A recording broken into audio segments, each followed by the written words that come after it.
Hi, I'm John. This segment I call Upping Your Zoom Game.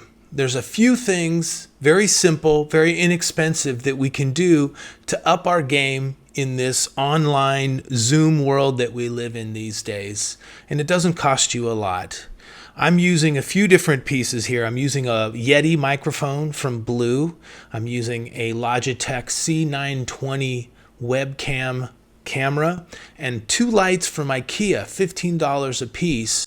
And not only is the gear important here, but the placement. We all spend a lot of effort on our appearance, whether it's personal or your home appearance or your car, whatever the case may be.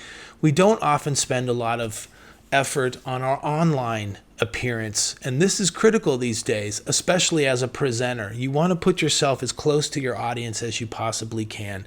Starts off with a microphone. You don't have to spend a whole lot, but you do have to spend a little bit of money. You want to get that microphone, decent quality. I'd say $100 to $200 price range. This mic, like I said, is just under $200.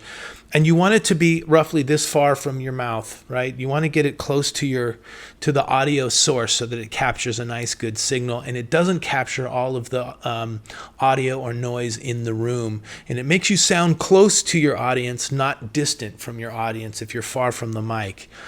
The camera I've placed level to my eyes roughly so that I'm having a conversation with you. I'm not talking down to you. I'm not talking up to you. Many laptops these days have built-in cameras, but one of the problems is the camera is pointing up at the presenter, and that's not always the most flattering shot of the presenter, number one. And number two, it captures often a weird background, ceiling and wall kind of shot that is not really natural. If you put the camera level to your eyes, the background and the presenter are in a comfortable, common position as if you were in a conversation. Take a minute to consider your background.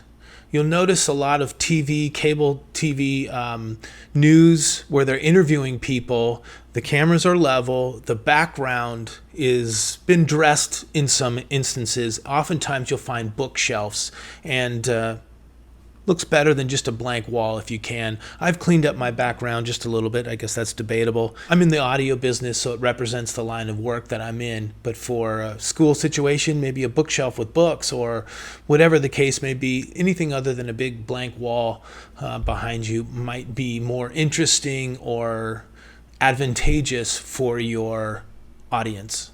Lighting is very important for these small cameras. They need light to get a better picture quality. And again, I've used just two $15 lamps from IKEA, positioned them in a way that reduces glare as much as possible. If you have dimmable lights, that's even better. You can tame them down a little bit. I'm using these little 8-watt bulbs that came with the IKEA lamp, so they're very low energy and they're good for the environment. But you can also get more expensive lights. These are Philips Hue, White, and Color bulbs. They're about $50 a piece. They're not cheap, but you can dim them. They have different colors. You can get really fancy if you want to. You don't have to. Anyway, get a decent mic, decent camera, couple of lights, position them in such a way that flatters you and makes you closer to your audience than farther away. Hopefully this helps. Lastly, these are just some suggestions or guidelines to up your online appearance. Put a little bit of thought and use some experimentation to up your Zoom game.